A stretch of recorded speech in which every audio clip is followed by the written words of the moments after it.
Hello everyone. In this video, we're going to be taking a look at an article from MarketWatch that was published on December 6th.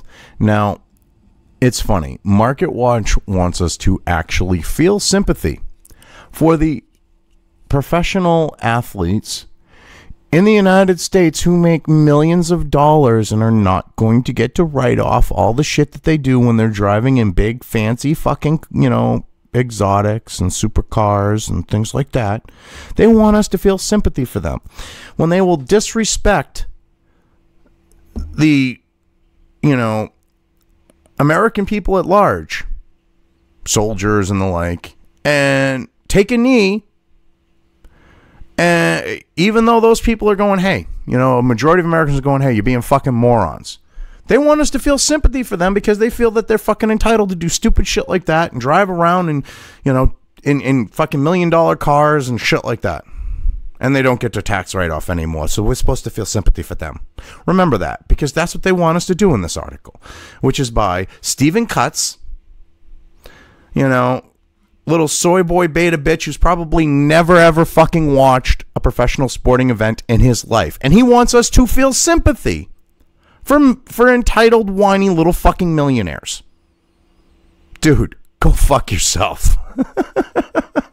Not gonna do it. Why pro athletes may lose a fortune because of the new tax law. Well, fucking wah. They make millions, most of them. CPAs who work with athletes say they can no longer get full deductions for state and local taxes or for itemizing. Yeah, but if you look at the stupid shit that they're trying to itemize, they shouldn't be able to do it. Their fucking cell phone, they don't use that for fucking business, but yet they get to write that off? That's bullshit. And where you can get a fucking unlimited plan for cheap fucking money, that really doesn't fucking add up. But yet, we're supposed to listen to these fucking assholes and, like this fucking asshole here, Stephen Cutts, and go, oh, we're supposed to feel bad for them? Okay. No, that's not how it works. So let's get into the article here and the bullshit propaganda Cutts is trying to portray to try to make whiny entitled millionaires who, got where they were because of talent. I'll give them that. But think that talent equates to the real world and, making them fucking special. It's so fucked up. And he's the senior editor, too. Because of changes to the tax law that went into effect this year, professional athletes might need to put their CPAs on speed dial. Oh, wow. That's because players in sport leagues like the NBA, the NFL, MLB, WNBA, and NHL have traditionally been able to deduct tens or hundreds of thousands of dollars for things they can that they no longer can. Oh no. Who the fuck says that they should be able to deduct hundreds of thousands of fucking dollars? One of my players makes $2 million a year, and it'll cost him $80,000 more now because he can't deduct state taxes over $10,000, agent fees, workout clothes, meals and entertainment, and his cell phone, said Stephen Goldstein, a CPA with Grassi & Company in New York, who works with over a dozen professional athletes and celebrities. Well, fucking wah. I don't give a shit. So, why should he get to write off agents' fees? Okay? It's a business proposition. An agent is a choice. You can choose to represent yourself, but you choose not to. So you pay for a service. You should not be able to write off said service. Workout clothes? What? How much are you going to fucking write off in workout clothes? You go down to fucking Walmart, you buy a pair of fucking sweatpants and a goddamn fucking cotton, t-shirt. A 3-pack of t-shirts. Give me a fucking break. Meals and entertainment. So translation, they're not able to go off and write off, going off, gallivanting around town, going to the clubs, drinking fucking, Moet or Cristal or anything like that. $1,000 bottle service. Well, fucking wah. They can't write that shit off anymore. Well, that just sucks. They shouldn't be able to write it off in the first place. Oh, God. And players who make tens of millions of dollars a year will potentially pay hundreds of thousands of dollars or more a year in taxes. Good. You shouldn't be able to write off your fucking cell phone or going out to the fucking club and getting $1,000 bottle service. Good. I got no problems with that. None whatsoever. Oh, God. You're trying to make us feel sympathetic to them? Give me a break, you soy boy bitch. The reason athletes are taking this hit is because individuals can no longer deduct more than $10,000 for state and local taxes, SALT, or declare miscellaneous itemized deductions for work-related expenses and investment fees. Yeah? Because a lot of people were exploiting it, like your clients on the note of that CPA. And these changes, especially the latter, will cost pro athletes more than most because they were writing off shit that they shouldn't have been able to write off in the first fucking place. It's really that simple. Maybe not go out to the club and try, maybe you'll be a little more reasonable with your finances. You won't go out and get $1,000 bottle service and get like 4 bottles. Of course, the median household income in the U.S. is about $63,000. So why should most people care about these tax hits that still leave the majority of pro athletes incredibly well paid? Yeah, exactly. Now you're going to come up with some bullshit reason why we should actually give a shit. And it's funny. It's funny. Watch this. In reality, not all of them make millions of dollars a year. No, but they still make more than the average median fucking income. And you still want people to feel sympathy for them.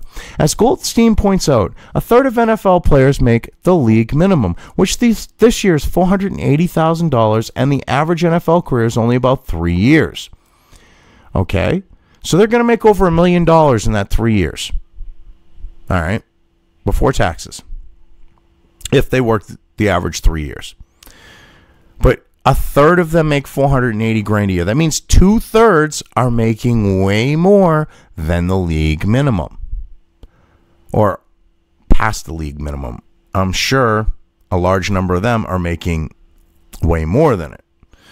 So here's the thing: those people that are making $480,000, they are not going to be paying as much into taxes, so it's going to be a proportional thing.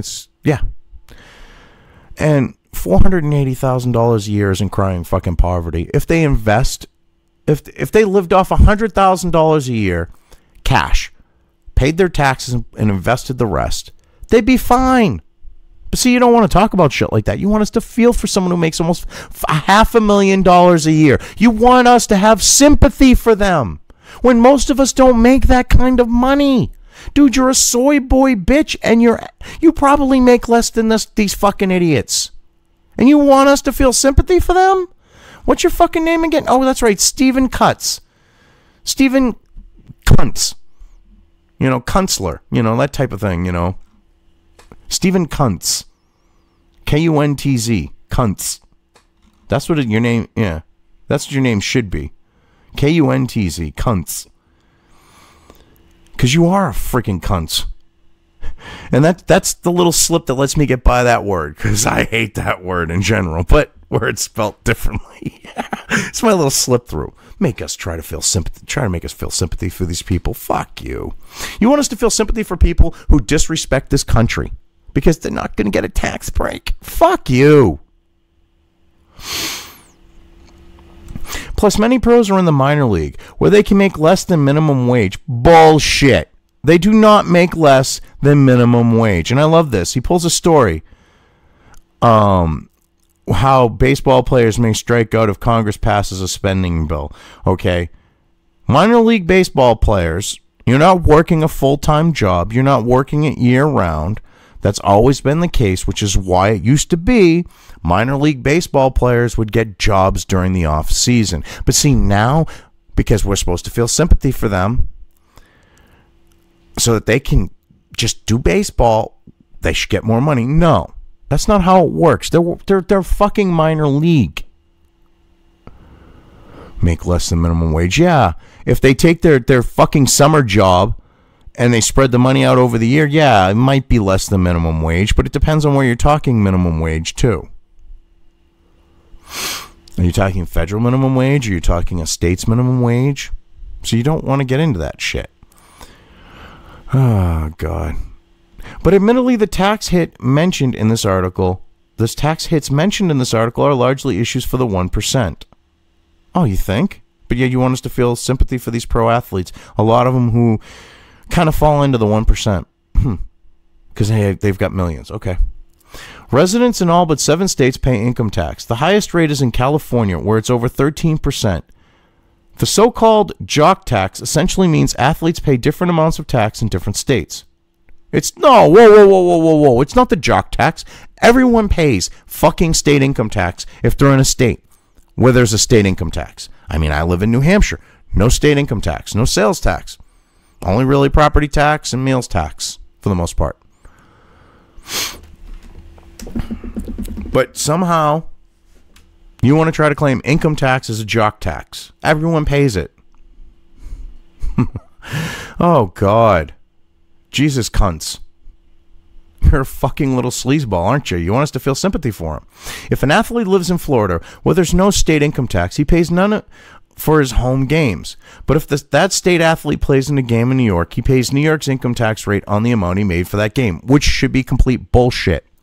Because you can work in one state and get paid out of another if the company's based in that. So these athletes should be telling New York to go fuck themselves. They should be telling California, if they go to play a game in California, to go fuck themselves. Because their corporation is based out of that state that they're being paid from. They shouldn't have to pay income tax in those other states. But you see, no one wants to fight that shit because they're not a resident. They're there for like one day. They're getting paid by a company based out of another state. If they want those state taxes, they should be going after the NFL. They should be going after the team franchise. They shouldn't be going after the player. Because the player does not reside and is not employed by a company in the state.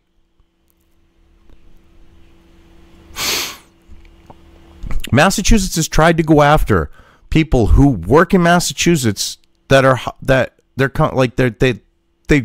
they work in New Hampshire, but they have jobs in Massachusetts, okay, as part of their profession. Like they say like a repair job or something, okay? Massachusetts says you have to pay. They went, no, fuck you. And Mass has tried to go after them, and they can't. This is no different. No different at all.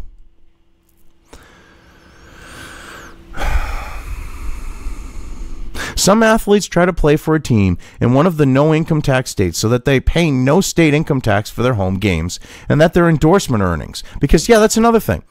If if they're going to another state where there's no income tax, okay, New York still wants their fucking income tax from those players that are based out of New York. So how the fuck does that work? They want money from people who are coming from out of state who are getting paid by a company out of state. But then they also want to collect money on the teams that are from New York that are playing out of state. Shouldn't work like that. I mean, you can't have your cake and fucking eat it too. Oh, wait a minute. You can if you're in New York.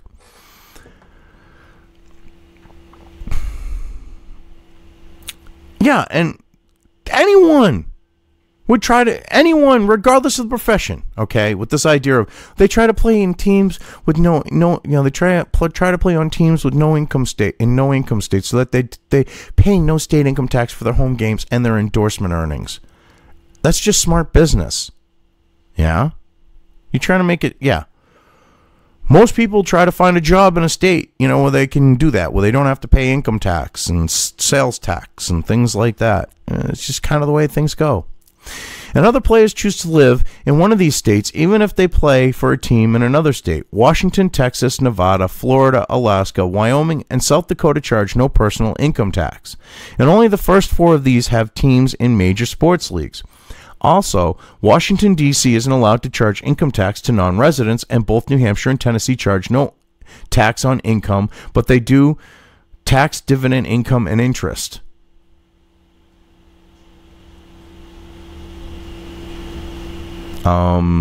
Since when has New Hampshire done tax dividend income and interest?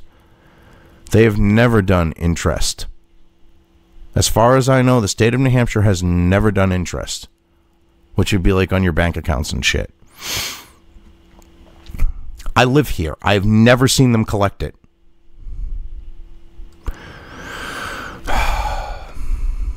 But yet, Market Watch, who wants us to feel sympathy for these players, is trying to claim that the state does. Okay. Speaking of the no tax, which is funny, just getting back here. So they're trying to say, well, even players who work in these states that have the tax try to live in states that they don't for like their endorsements and shit. Yeah. Why the fuck should they get a tax write-off? They see that they can get around the taxes. They're making millions of dollars a year. They choose to go work. They choose their profession. And if part of that profession says you got to go someplace, if you want to continue doing your profession, you just fucking deal with that fact. You pay the taxes. Or you get around it legally, like taking up residency in another state. Speaking of the no tax states, Market Watch's own tax guy, Bill Bishop, says it is probably not a coincidence that the recent Tiger Woods versus Phil Mickelson golf match was played in Nevada, where Mickelson, who years ago was vocal about his dislike for the taxes he paid as a California resident, made $9 million for winning. Oh no, you don't think that was a factor? Well, of course it was. I mean, instead of fucking bitching about these people that have to go around to avoid these taxes, how about, cunts, you call out the fucking states like California and New York for their ridiculous fucking taxes, and then expecting the federal government to subsidize them charging those fucking taxes. That would be the logical thing to do, wouldn't it? Shitbrick. When it comes to living in a state other than where your team is based, a downside is that you have to prove you were in your domicile state for at least 183 days that year. No.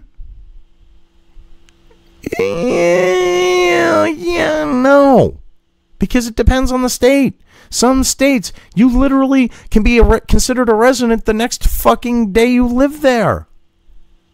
If you spend the night in a state, some of them, the way the laws are written, you could technically be considered a resident of the fucking state. Don't even. That depends on state. Don't even try that. A lot of them, it's 30 days. If you spend 30 days in the state, you're considered a resident. This guy's a sleazy fucking shitbag. Goldstein says he stresses to his players how important that is. And Sean Packard, a CPA and tax director with OFS Wealth in McLean, Virginia, which works with over 200 athletes and celebrities, add that some states are especially tough. New York is aggressive with auditing when high earners try to claim residency somewhere else. I've had players go through it. And instead of calling out New York for their bullshit. Wow. Instead of calling New York out for their bullshit, you're whining about them having to pay because of New York and its bullshit tax situation. You're pissed about the federal situation, saying we should feel sympathy for these guys? Fuck no. They should be calling out this shit with New York, going, oh, you're going to audit me because I live out of state? Fuck you. And then they should get an attorney, and they should fucking sue. Would that make sense? Oh, that's right, it would. File a federal lawsuit, because if you reside out of state and they want to claim you're not and audit you and shit, that's harassment. See, yeah. Wow. Instead of calling out the shit that should be called out, you're telling us we should be sympathetic for millionaires. Fuck you. Because their tax situation might be a little difficult now. Wah. I wish I had tax problems like them. Jesus Christ, I'm sure a lot of people would deal with the tax problems they have and do so happily with the kind of money they're getting fucking paid. You want us to feel sympathy for them? Oh, God. Teams in the no-tax states know that they have an advantage attracting players. An executive for a team in a low-tax state recently asked Goldstein to crunch the numbers on how much more a player on a team in California would have to make to take home the same amount of money as a player in its state. Yeah, so what?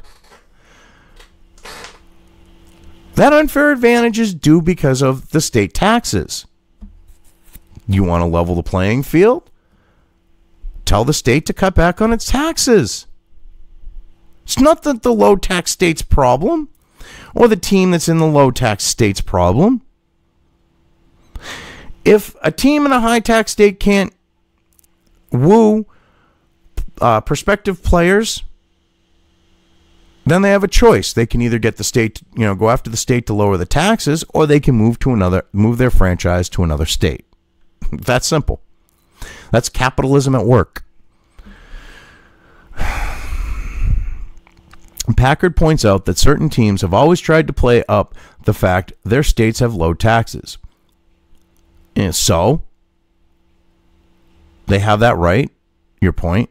We had a free agent with offers from 3 teams, and the GM for the Texas team said, if you take our salary, they'd have to offer you this much to match it. The agent asked if they were accurate. Match it. The agent asked if they were accurate. Oh, God. Yeah. To me, I don't see a problem with that. And that's not playing up the fact. That's laying out someone's options by saying, look, what you save in taxes, this is what you put in your pocket. For you to get that same amount in your pocket, you'd have to earn this much more there. That's good business. You're trying to make it sound like that's unfair. No, life's not fair. That is fair, though. That itself is fair. A lot of athletes can't be choosy about where they play, though. Younger players need to focus on making a team and making some money first, Packard says, and veterans with kids in school often don't want to move. Oh, God. That's bullshit. Listen to this fucking little bitch. Excuse me, cunts? Dude. Young players got to go where the money is. I understand that. But veterans? Because they don't want to move their kids? Excuse me, but you do what's best for the family. If that means you go to another team so that you can get more money, so that you can make sure your kids have their college education set and might have a little bit of money when you die, you do it. Holy shit, they don't want to move. That doesn't mean it's not a choice for them. Holy fucking crap. Other ways to mitigate this new tax hit. Oh, God.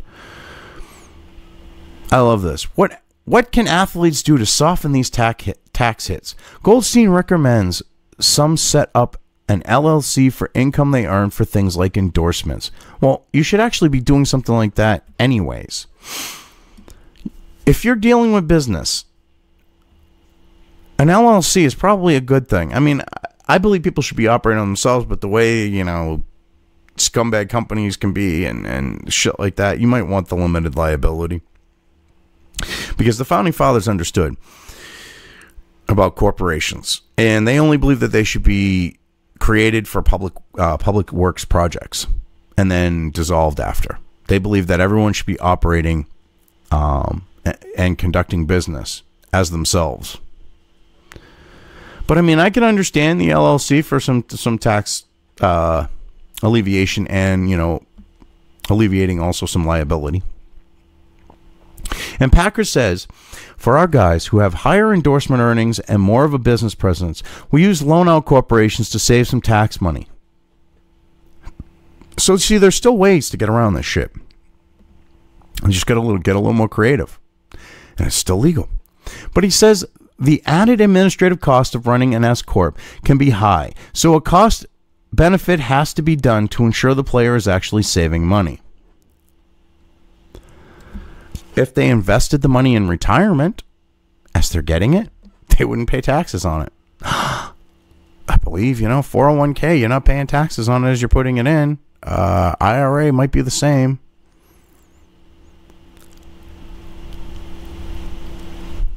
There are other investments that they can put their money into that alleviate them from the tax burden, or at least initially the tax burden.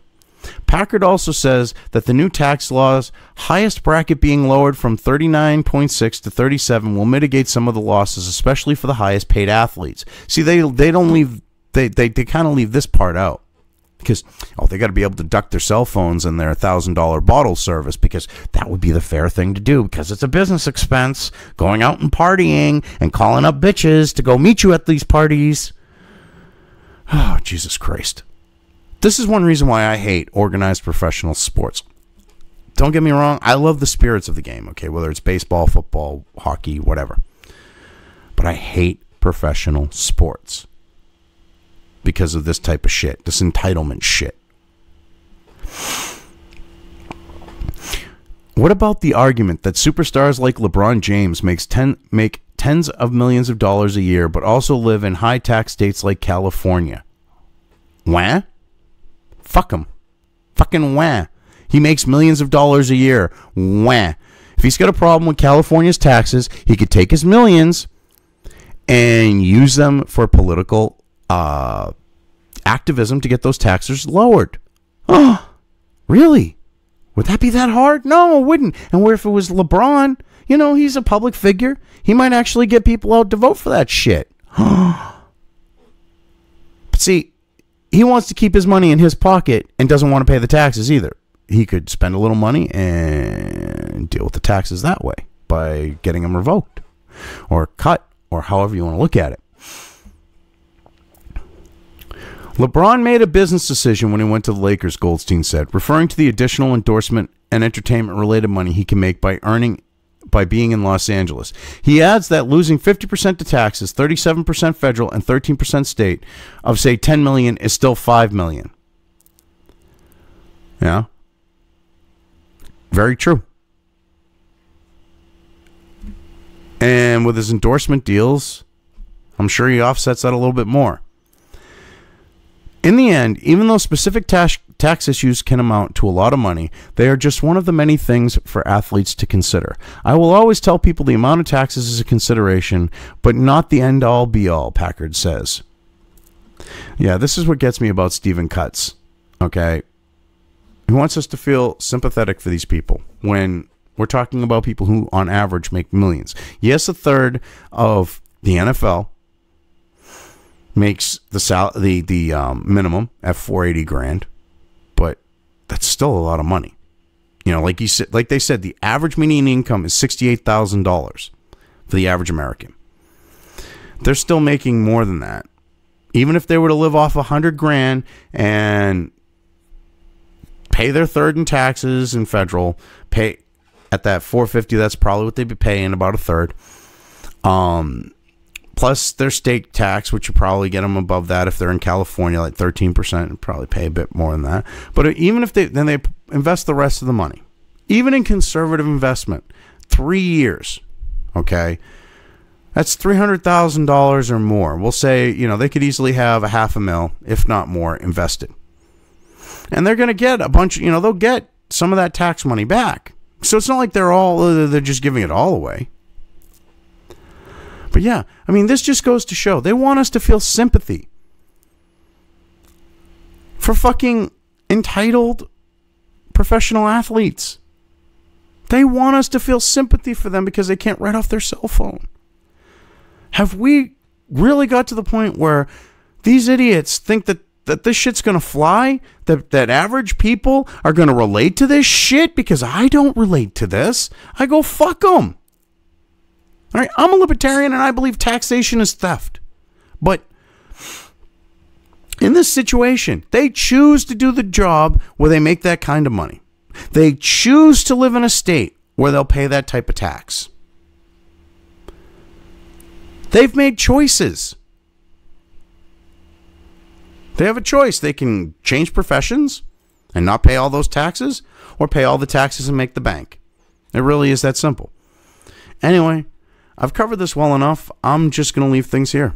If you liked this video, depending on where you are watching it, please give it an upvote or thumbs up. If you want to know when new content of mine hits the internet, don't forget to subscribe to one or more of my social media or video accounts listed here. Also, with YouTube, don't forget to ring that bell. You can find all of my video content on both BitChute and YouTube. This may not be the case with other places I upload to, but I will try to minimize this happening. You are always welcome to interact with me at any of these sites on the list, so feel free to do so. If you have anything you want me to cover in a video, when it comes to news or current events, send it right along to me. I will try to do my best to cover it. As always, thank you for watching.